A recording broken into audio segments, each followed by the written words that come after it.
Welcome to Strip Coverlet. I'm Adrian Fort. And I'm Dalton Gentry. We're sick. Not anymore. Not anymore. We feel better. Sort of. Okay. Things still suck. Do we have explanation to make here?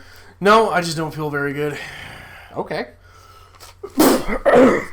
So we should probably fakest sneeze. go ahead with this tag. My Good made a tag for the Strip Coverlet, for which we are very thankful. But since this tag is made for Strip Coverlet, we don't have to follow the rules. What we're going to do, instead of play by the rules, is we're going to, and we have not rehearsed this, we have no idea where this is going to go. We have seen the prompts individually, not together. Instead, what we will do is we will read the prompts and we will tell stories that these prompts remind us of. Yes. So we have no idea where this is going to end up. We're apologizing in advance.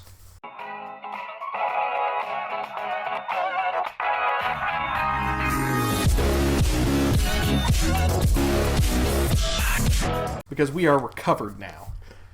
We're something. We're something. Okay, prompt number 1. Nyquil. The nighttime sniffing, sneezing, aching, coffee, stuffy head, fever, so you can rest medicine. You have a Nyquil story, Adrian? I don't know if I necessarily have a Nyquil story. I have, in previous times, drank all sorts of things to get high. Nyquil may or may not be on that list, may or may not have been mixed with things on that list. The thing with those types of... We'll call it drunk. Okay. The thing with those types of drunk is... when I drink whiskey, for example, I know I'm going to be in a writer mood. Okay. When I drink gin, for example, I know I'm going to be in a party mood. Okay. When I drink tequila, I'm going to want to fight something. When I drink wine, I know I'm going to want to have sex with something. What? It was just... Those types of drunk... You don't know what's going to happen, baby. Actually, the face was because I'm sitting here like, what if we ever drank together? Oh, gin and wine. Like, well, I've just... When did we drink wine together? On the channel. That was champagne. That's wine. It was champagne. Champagne. Anyway, I can't take NyQuil. You're too good for it. I'm too good for it. No, it will level me like a freight train. Really? Yeah. I routinely, like yesterday, I got off work, I stayed up for probably 30-some hours before I slept. That's normal. That's no big deal. I take a shot of NyQuil, it's like a handful of Ambien. I'm out. I am dead to the world for days. Okay. It will kill me. Have you ever had Ambien? No. I have. Okay. It may or may not have been prescribed. Don't judge me. It was. Doctor's note. Anyway, I also... a friend and I were experiencing Ambien together. May or may not have been prescribed. It was. And we were hoping to get the full experience of Ambien. Okay. Was not working fast enough for us. We started mixing it with Irish whiskey. That's always a great idea. One of the strangest nights I ever... one of the strangest nights I remember half of. Okay. Right? So, that's an experience. Green tea. Warming, calm, and filled with antioxidants. All right. I apparently am on like an antioxidant kick because I went to the gas station earlier. I'm like, oh, coconut water. I love to pay 4 times the price of water for something that vaguely resembles the taste of coconut. So that's what I did. And it's healthy and so good. That's your story. No, it's not my story. Okay, you got a story for this? I'm a tea person. Okay. I drink tea. I like loose leaf tea. I like jasmine green tea. Okay. I go to a tea store, and because I go to the tea store, I own a lot of teapots. And I own a lot of tea sets, and I also have nieces. So I've had the kids come over before. Okay. And they came over with they or whatever, and they're admiring the tea set. I'm like, well, would you like to have tea? We can have a tea party. And they're like, no. And I'm sitting here, I'm crushed. I'm like, well, I'm going to make fucking tea anyway, you little bastards. Screw you, kids.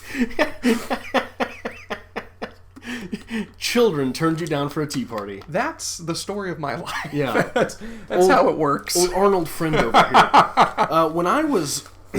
my first job, we sold Arizona green tea delicious. By the case. That is not tea, that is sugar, but that is delicious. We couldn't keep it in, right?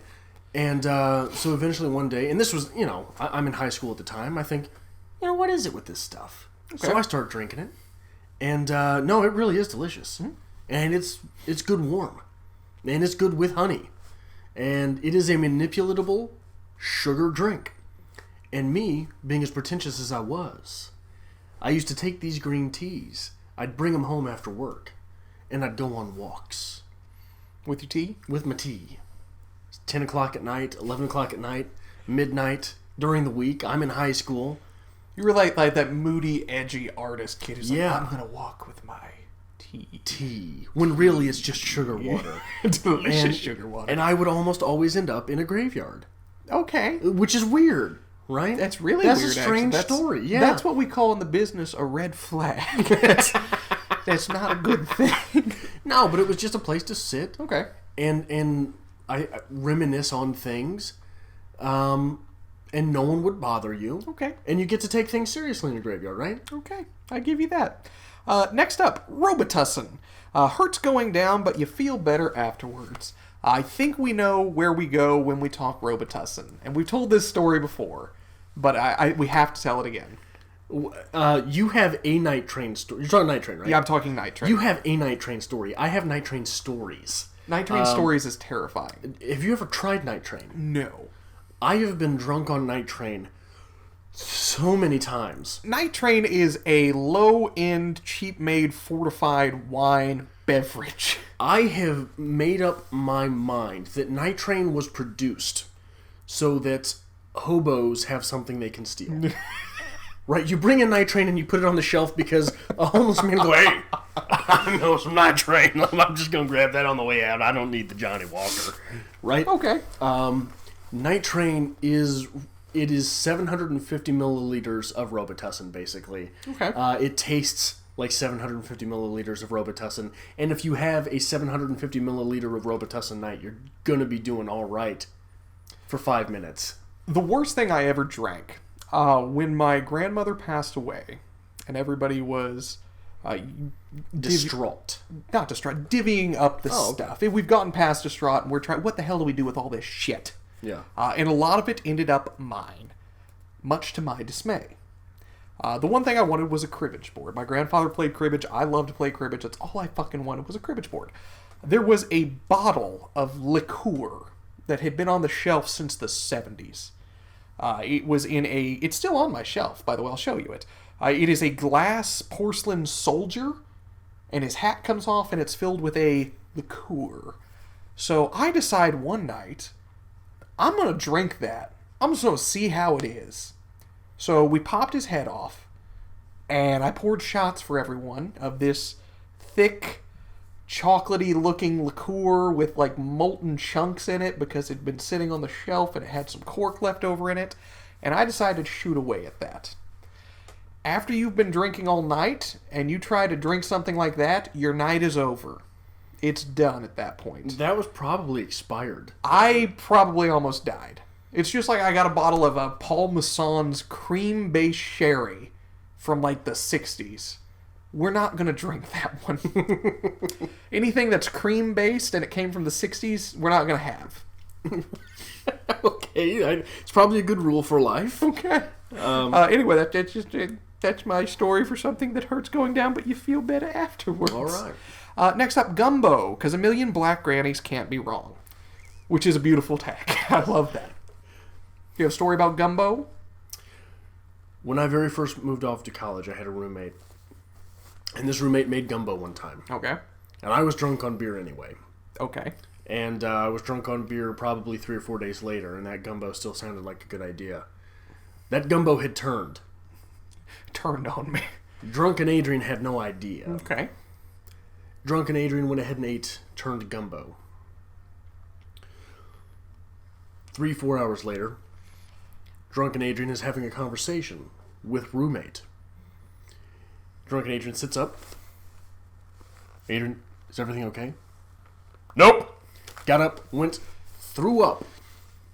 That was the first time in years that I had thrown up. Okay.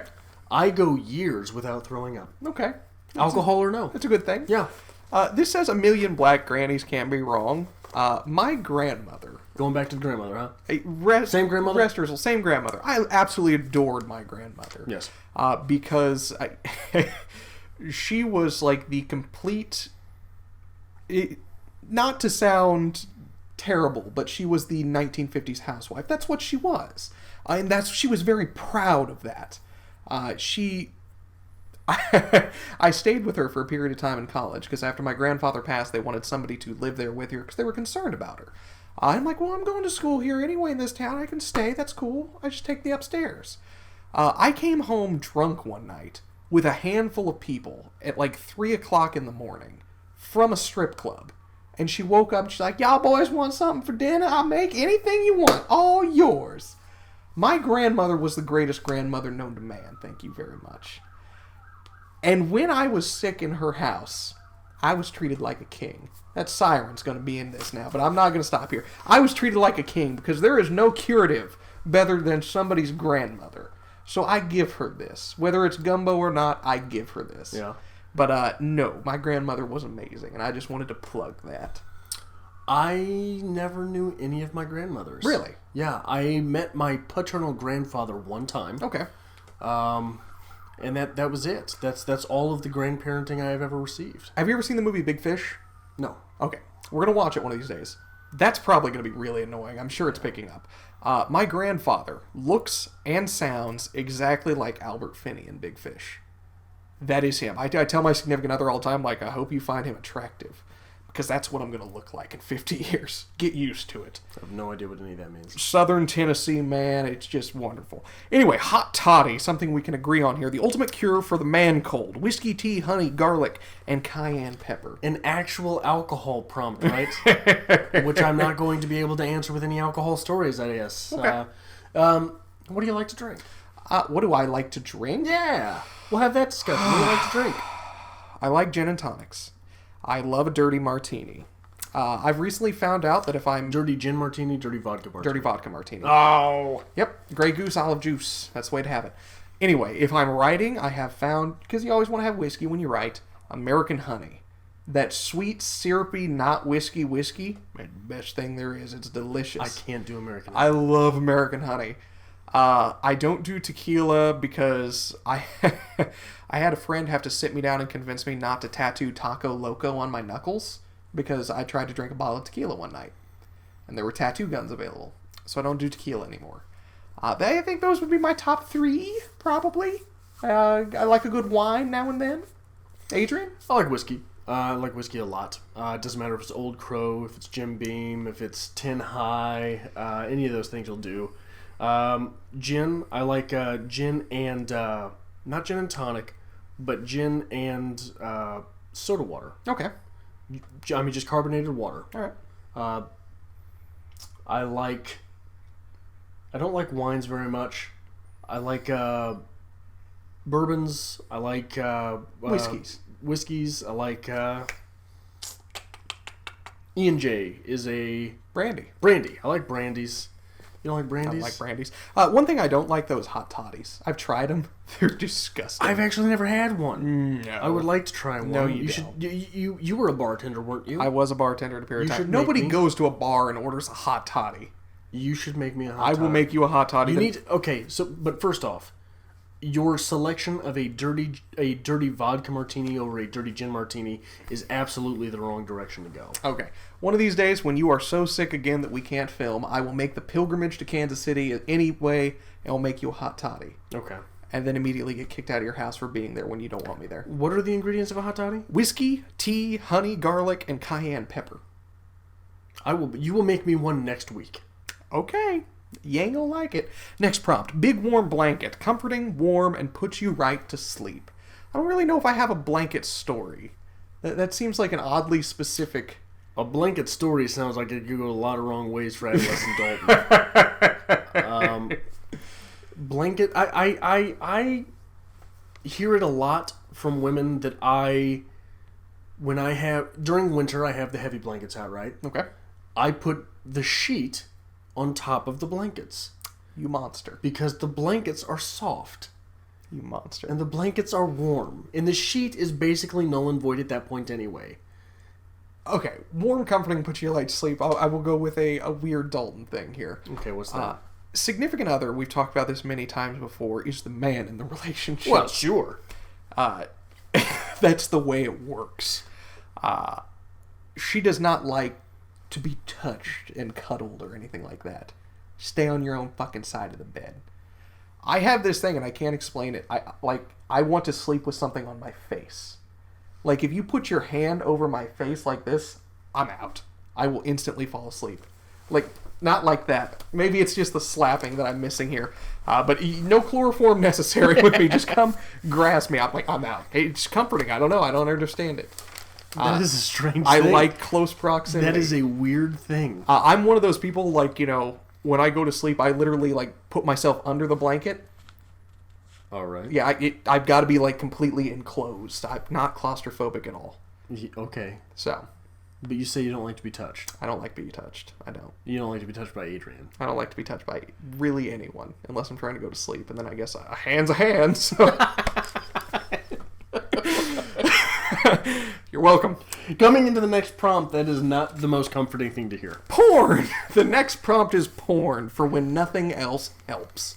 Adrian, Do you have any good porn stories? Huh? Do you have any good porn I stories? don't have any good porn lie. stories. Were you ever caught? Actually, no. Not that I can think of. You never got caught. Don't you lie Not- to me. honestly- Everyone was caught. Honestly, no. Not Everyone that I can was think caught. of. Apparently, I'm a sneaky bastard. Well, no.